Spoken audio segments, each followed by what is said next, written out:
धरातल पर मीराबाई का आना, राव दूधा जी के घर पर उनका प्राकट्य होना, यह बात निश्चित है कि कभी ना कभी उनके संपूर्ण वंश में कोई ऐसा भक्ति का बीज तो रोपित किया गया था जिससे मीराबाई जैसा वृक्ष उत्पन्न हुआ, जिसकी छांव में बैठकर के हजारों लोग, जिनके फल को, पद रूपी फलों को चख करके ना जाने कितनों की क्षुधा निवृत्त होती है। मैं इस बात को प्रमाणित तो नहीं कहता, पर व्यास मंच से जो भाव निकलते हैं ना, हमारी भावना ऐसी कि वो हम नहीं, या तो कोई दिव्य चेतना या फिर हमारे पूज्य गुरुदेव भगवान के आशीष से और गिरधर लाल जी की वाणी से वो निकलता है।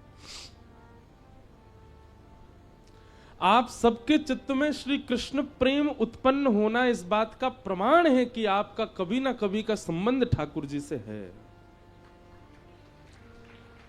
भक्तिमती मीराबाई का चरित्र देखते हैं। बाल्यकाल की मीराबाई, ना खेल में रुचि है, ना नृत्य में रुचि है।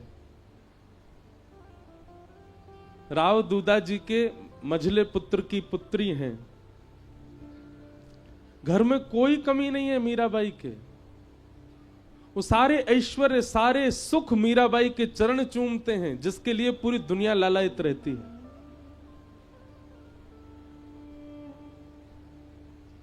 पर एक विचित्र से ख्वाब में रहती हैं, एक विचित्र से शून्यपन में रहती है मीराबाई बाल्यकाल से ही।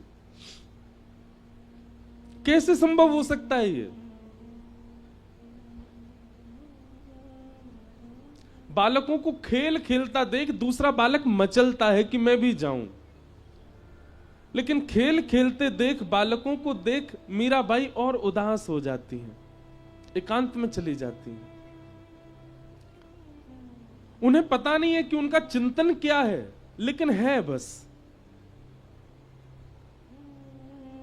और ये उस समय की बात है जिस समय पर मीराबाई के ना तो कोई गुरु है, ना कोई आचार्य है, ना कोई पथ प्रदर्शक है। छोटी सी है मीराबाई। मीरा चरित्र को देख करके ऐसा अनुभव होता है, यह पूर्व की घटना। वो तो सबको पता ही है कि वही माधवी के रूप में ठाकुर जी की लीला में गोपी थी।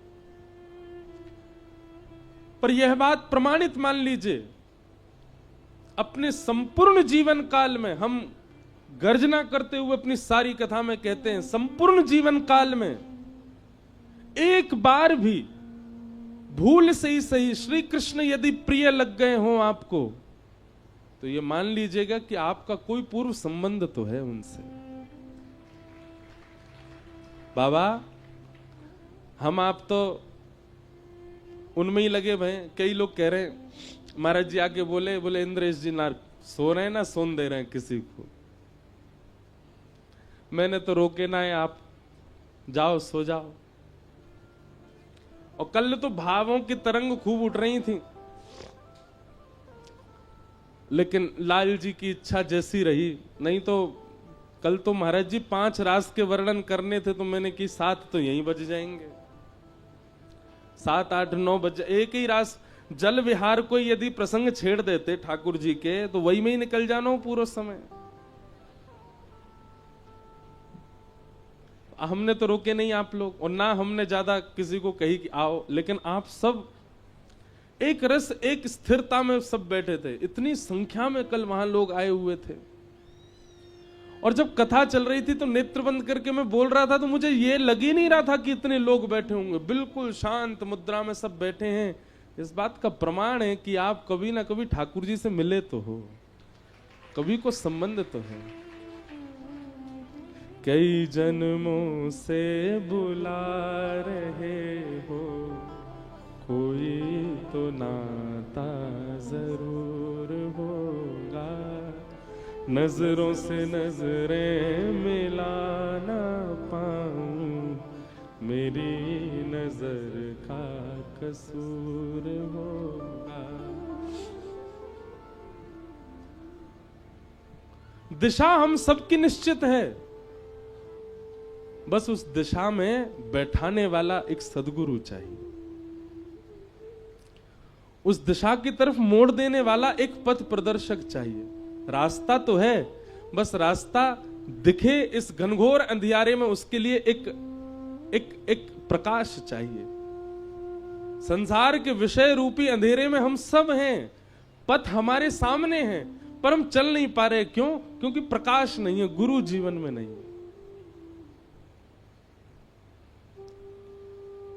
मीराबाई शून्य रहती हैं, ना जाने किस चिंतन में रहती हैं। परिवार के लोग मीराबाई के सौंदर्य को देख करके आश्चर्यचकित होते हैं, पर उनकी स्थिति को देख करके और घनघोर चिंतन में चले जाते हैं। ये कैसी कन्या है, ना इसका खेल में रुचि, ना खिलौना खेलती है, ना खेल के साथ खेलती, कुछ नहीं करती, बस बैठी रहती है। और हां,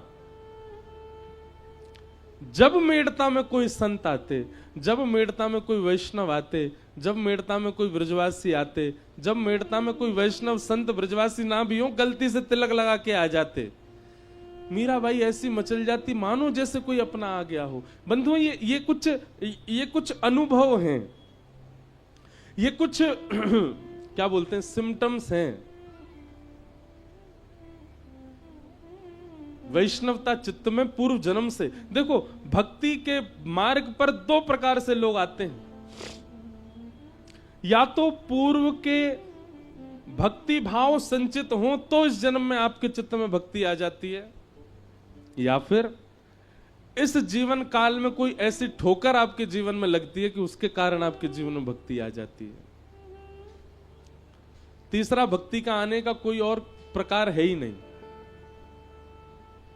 या तो पूर्व जन्म का कुछ संचित आपका भजन रह चुका है, इसलिए वो इस जन्म में आप कर रहे हो, या फिर आपके जीवन में ऐसी एक रुकावट आ चुकी है, ऐसी एक ठोकर पड़ी है, ऐसा कुछ ठाकुर जी ने कर दिया है कि बस अब सब भूल भाल करके विचलित होकर के अब ठाकुर जी की तरफ मुड़ गए हैं।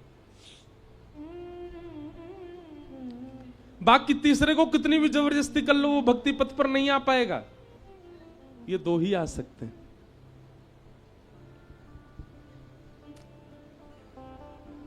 तो ये इस बात का प्रमाण है कि वैष्णव प्रिय लगते हैं, संत जन प्रिय लगते हैं, गैया प्रिय लगती है, ब्रज प्रिय लगता है, नाम प्रिय लगता है, लीला प्रिय लगती है, रूप प्रिय लगता है, धाम प्रिय लगता है। तो इस बात का प्रमाण है कि ठाकुर जी को आप प्रिय लगते हो, इसीलिए वो प्रियता उत्पन्न हो रही है।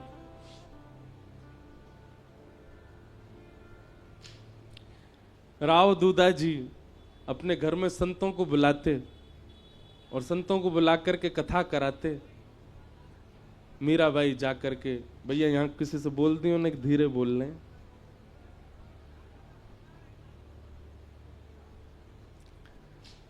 मीराबाई जा करके उस कथा में ऐसे विराजमान हो जाती। अरे, उत्तर मीमांसा पूर्व मीमांसा वेदों की ऋचाओं पर प्रवचन, जिनके प्रवचन सुनने के लिए इतनी गम्यता चाहिए, उन प्रवचनों को सबसे आगे बैठ करके मीराबाई एकांत चित्त नन्ही सी बालिका बैठ करके श्रवण करती।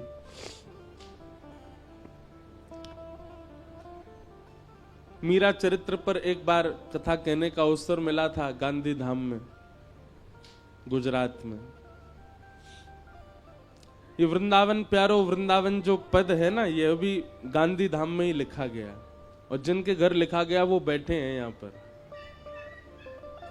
उन्हीं के स्थान पर गांधी धाम एक गुप्त वृंदावन जैसा है, वहीं प्रकट होते हैं कई भाव।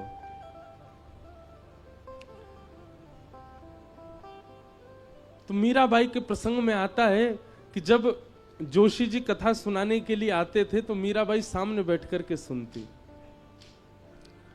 और सुनते सुनते मीराबाई,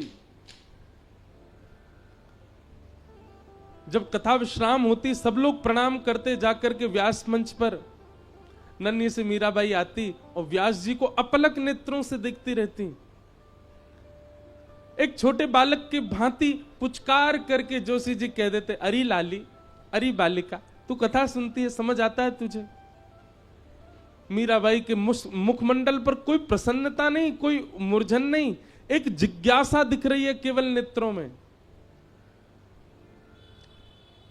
जोशी जी अपनी पोथी रखते जा रहे हैं और अचानक पूछते हैं, क्या बात है लाली, तो ऐसे देखती क्यों रहती है? कोई मन में भाव है, कोई प्रश्न है? नन्ही सी मीराबाई, बड़े बड़े लोग जिस प्रश्न को नहीं कर पाते वो नन्ही सी मीरा पूछती हैं।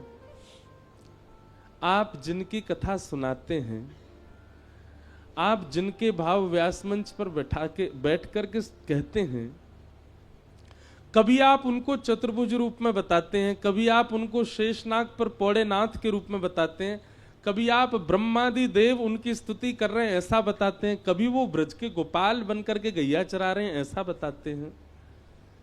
यह तो स्पष्ट हो गया कि वो एक ही हैं, उनके विलास अलग अलग हैं। लेकिन मेरा बस एक ही प्रश्न है, ये गोपाल जी मुझे कब मिलेंगे? चिंतन उसका किया जाता है, चरित्र उसका सुना जाता है जिससे मिलना निश्चित हो। अरे घर में यदि किसी की बहुत प्रशंसा की जा रही है, किसी परिवार के बालक की, तो बाकी बालकों के मन में भाव आता है कि कभी कोई उत्सव में वो बालक आएगा तो हम मिलेंगे। हमारे दादा दादी माता पिता सब उसकी बड़ी प्रशंसा करते हैं। आप नित्य आकर के यहां कथा सुनाते हैं, क्या आप मुझे यह बता सकते हैं जिनका चरित्र लीला आप वर्णन करते हो वो मुझे मिलेंगे? नन्ही सी मीराबाई के प्रश्न को सुनकर के जोशी जी स्तब्ध हो गए। बाल भाव से देख रहे हैं, पर मीराबाई के नेत्रों में प्राप्ति की जो प्यास है वो जोशी जी को स्पष्ट दिख रही है। जोशी जी ने मीराबाई के सिर पर हाथ फेर करके कहा, लाली, गुरु जीवन में आएंगे और वही तुमको ठाकुर जी के पास ले जाएंगे, वही तुमको ठाकुर जी दिलाएंगे। प्रतीक्षा करती रही। यह भी पूछा कब आएंगे गुरु, कोई समय निश्चित है उनका? बंधुओं, मैं अपनी कथा में एक बात स्पष्ट करके कह दूं आपसे, बहुत ध्यानपूर्वक सुनिएगा। वक्ता हजार हैं, वाणियां हजार हैं, लच्छेदार वाणियां अद्भुत हैं, पर आपके गुरु वही हैं जिनकी उपस्थिति, जिनका दर्शन, जिनके पथ से आपके चित्त में कृष्ण प्रेम पहले से अधिक बढ़ जाए।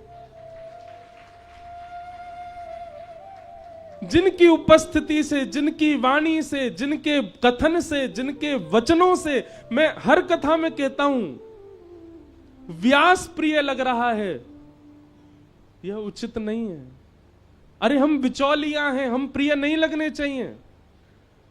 हमारे संकीर्तन करते हैं चित्र विचित्र महाराज, जब ठाकुर जी का यश गाते हैं तो ये प्रिय नहीं लगने चाहिए, इनके भावसों कुंज बिहारी प्रिय लगने चाहिए।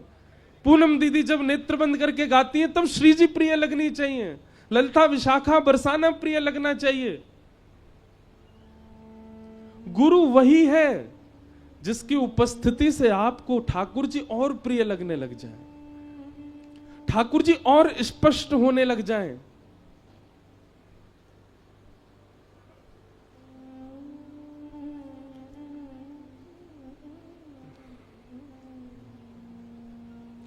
अरे दुनिया में बहुव्यंजन बनते हैं,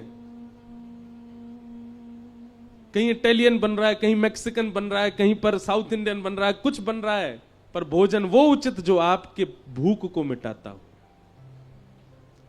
और कई बार नहीं, हर बार वह भोजन मां के हाथ की सामान्य रोटी और दाल ही होती है।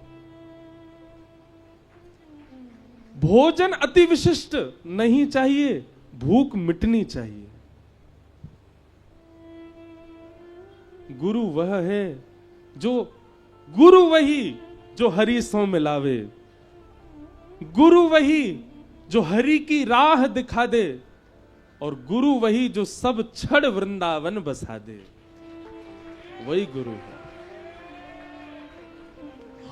और क्षमा कीजिएगा, ऐसे गुरु आपके ढूंढने से नहीं मिलेंगे, ऐसे गुरु आपको ढूंढेंगे, उनकी वाणी आपको ढूंढेगी। और कैसे ढूंढेगी? निद्रा हो, सुसुप्ति हो, स्वप्न हो, स्नान हो, खान हो, चलना हो, डोलना हो, हंसना हो, रोना हो, हर स्थिति में उस गुरु के कोई वाक्य गूंजते रहेंगे चित्त में। उन गुरु का चिंतन आता रहेगा पुनश्च पुनः आपके चित्त में।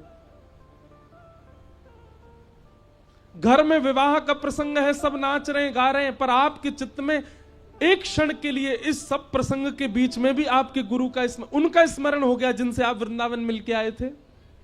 उनका स्मरण हो गया, जिनकी बैठे बैठे आपने कथा सुन ली थी। रात्रि स्वप्न में या निद्रा में उनकी स्मृति हो रही है, जिनके वचनामृत सुनकर के आप अपनी तन की स्थिति भूल गए थे। घर में अत्यंत शोक का समय है, सब व्याकुल चिंतित हैं, पर उस बीच में भी उनके कोई वाक्य आपको याद आ गए और आप उसमें भी वही गुरु हैं।